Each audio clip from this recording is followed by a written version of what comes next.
Cette phrase, on l'entend non-stop. Je te loue de ce que je suis une créature merveilleuse, bla bla bla. En vrai, j'en ai marre parce que moi, je crois pas être une créature merveilleuse. Est-ce que tu te reconnais dans ça? Si oui, on va en parler dans l'épisode du jour. Mais avant ça, jingle!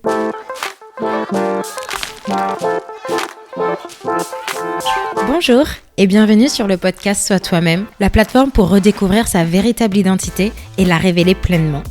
Je suis Crescence, une jeune femme guérie pour guérir, étant passée de la confusion à la découverte identitaire, du rejet à l'acceptation de soi, grâce à la rencontre d'une personne qui a totalement changé ma vie, Jésus-Christ. Ici, on parlera du vrai sens de la vie, de notre identité, du développement de soi et de la guérison des blessures intérieures, le tout sans tabou, sans drama, dans la joie, la bonne humeur, avec une bonne dose de foi. Si donc tu as décidé de ne plus subir ta vie mais de la choisir et de lui redonner son véritable sens, tu es sur la bonne plateforme.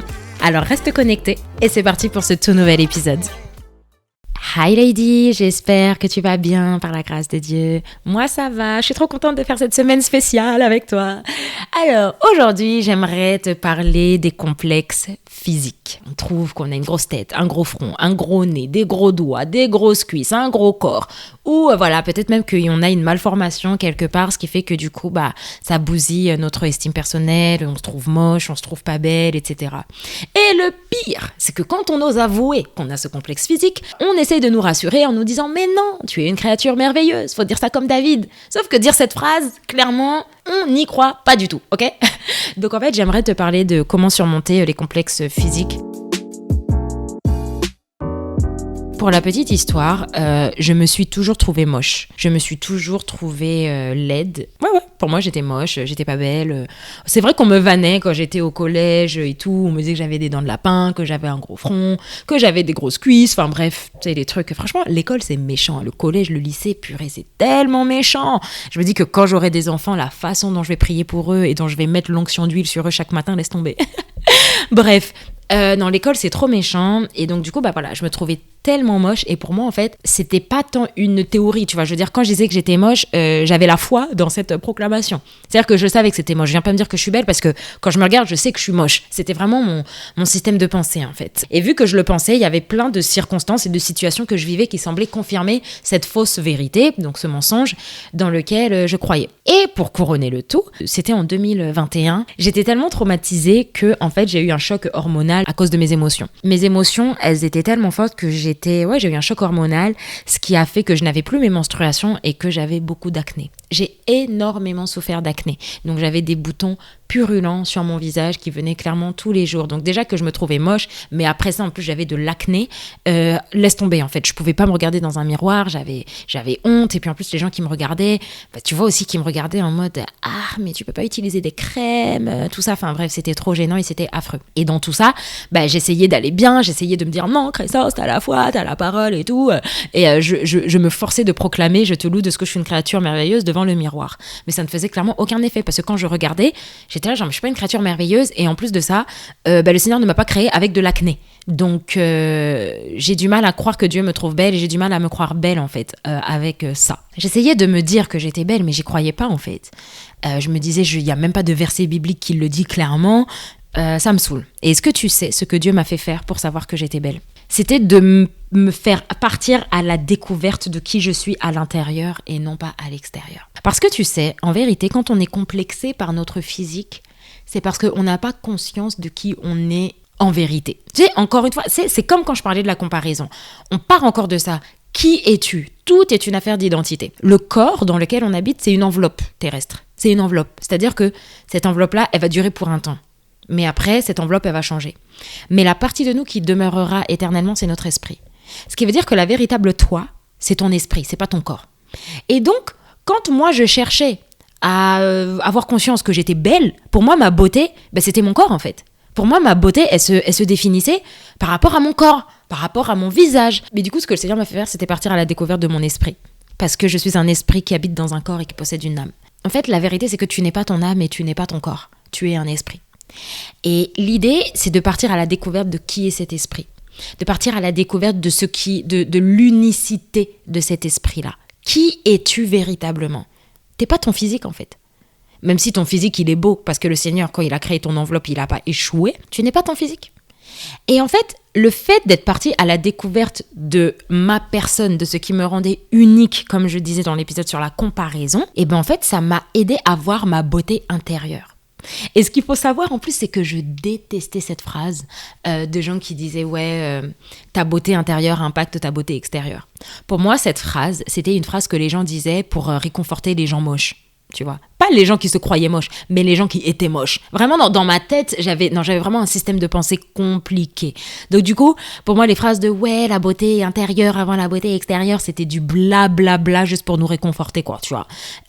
Mais en fait, c'est clairement la vérité et c'est clairement la réalité. La Bible le dit que la beauté est vaine et la grâce est trompeuse, mais la femme qui craint l'Éternel, c'est celle qui sera louée. C'est parce que, en vrai, peut-être que la beauté physique, enfin le corps, ça attire, mais ce qui va garder une personne près de toi, ça va être le caractère en fait. Mais bref, du coup, pour revenir au fait de découvrir ma beauté intérieure, quand j'ai découvert ce que le Seigneur avait fait de moi, naturellement, quand tu découvres ce que Dieu fait de toi, qui est-ce que tu es, toi, de façon spécifique et unique, tu vas naturellement aimer, parce que tu vas voir ce que Dieu a fait de toi, c'est beau, c'est unique, c'est spécial, c'est louable, c'est à la gloire de son nom, c'est à son image. Enfin, franchement, quand tu vas découvrir ça, tu vas te trouver naturellement belle à l'intérieur. Et puisque du coup, tu vas te trouver belle à l'intérieur, il y a quelque chose qui va rejaillir à l'extérieur. Ça, c'est une chose. Donc, non seulement ça va rejaillir à l'extérieur, mais il y a aussi que l'image que tu auras de toi, elle va changer. Tu vois, admettons, tu mets des lunettes de soleil. Tu as des lunettes de soleil sur toi et du coup, tu te plains qu'il fait trop noir. Tu te plains qu'il fait trop sombre. Tu dis, on voit rien, les couleurs, c'est pas trop ça, il fait noir et tout. Et nous qui sommes à côté de toi, qui n'avons pas de lunettes de soleil, on va dire, non, en fait, il y a des couleurs, il fait beau, enfin, tout est bien, tout est beau. En fait, c'est comme si tes lunettes, c'était un filtre qui biaisait ta vision de la réalité. Et donc, du coup, quand on se trouve moche, c'est comme un filtre qui fait qu'on ne voit pas la réalité. Mais vu qu'après, du coup, toi, tu vas partir à la découverte de qui tu es à l'intérieur, tu vas voir que tu es belle, en fait, à l'intérieur. Et quand tu vas regarder ton corps, tu auras un regard sur toi-même qui sera différent et qui sera conforme à la vérité de Dieu.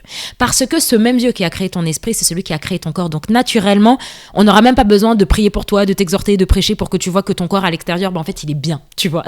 Naturellement, tu vas l'apprécier. Ou admettons, il y a des éléments de ton corps que tu aimes moins, tu vas pas en être complexé parce que tu auras compris que tu n'es pas ton corps, tu vois. Par exemple, moi, il y a une partie de mon corps que j'aime moins.